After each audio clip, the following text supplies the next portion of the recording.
उपेंद्र कुशवाहा का एक धर्मांतरण पर बहुत बड़ा बयान सामने आया है, जिसको लेकर बीजेपी के नेता अब आमने सामने हैं।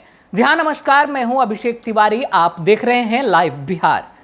बिहार में इन दिनों माना यह जा रहा है कि जदयू और बीजेपी के बीच सब कुछ ठीक ठाक नहीं चल रहा है। जदयू के नेता कुछ और बयान देते हैं तो बीजेपी के नेता कुछ और ही बयान देते हैं। इन्हीं बयानों की वजह से चिराग पासवान अपनी आशीर्वाद यात्रा के दौरान लगातार यह कहते हुए नजर आते हैं कि बहुत जल्द बिहार में राजनीतिक समीकरण बदलने वाला है। तो क्या वास्तव में ऐसा होने वाला है? जी हाँ, एक बार फिर से अपने बक्सर दौरे पर संसदीय बोर्ड के अध्यक्ष, जदयू संसदीय बोर्ड के अध्यक्ष उपेंद्र कुशवाहा ने धर्मांतरण पर बड़ा बयान देते हुए ये कहा है कि अगर कोई स्वेच्छा से यानी अपनी मर्जी से धर्म परिवर्तन करता है तो वो कर सकता है। अगर किसी के दबाव में धर्म परिवर्तन कराया जाता है तो वो एक अपराध है। आप समझ सकते हैं इस बयान के बाद बीजेपी का क्या रुख होगा। इस पर बीजेपी के प्रदेश उपाध्यक्ष राजीव रंजन का एक बड़ा बयान सामने आता है और उन्होंने उपेंद्र कुशवाहा का बिना नाम लिए हुए इशारों में यह कह जाते हैं कि वोट के लिए धर्म छोड़ने की मंशा रखने वाले कभी भी कहीं भी कुछ भी कर सकते हैं। ऐसे में इन जैसे लोगों से सावधान रहने की जरूरत है। तो आप समझ सकते हैं कि चिराग पासवान के इशारा किस तरफ जाता है। आखिरकार क्या सच में बिहार में राजनीति बदलने वाली है?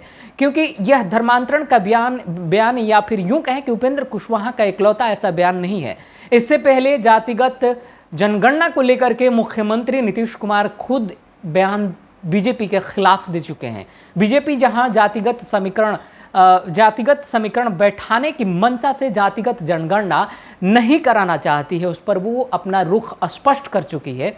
बावजूद इसका मुख्यमंत्री अब भी इस कोशिश में है कि जातिगत जनगणना कराई जाए। लगातार मुख्यमंत्री का बयान भी इस कदर आया है। लेकिन अब सवाल यह है कि आखिरकार एनडीए गठबंधन में चल क्या रहा है? क्या वास्तव में मानसून सत्र के बाद का जो समीकरण है वो कुछ नया देखने को मिलेगा?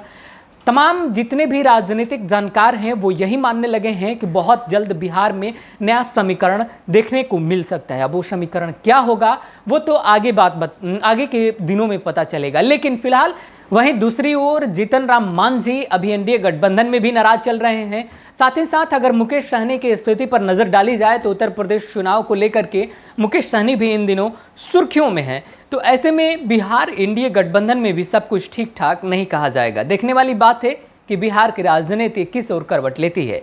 फिलहाल इस खबर में इतना ही। आगे की खबरों के लिए आप बने रहे हमारे साथ। नमस्कार।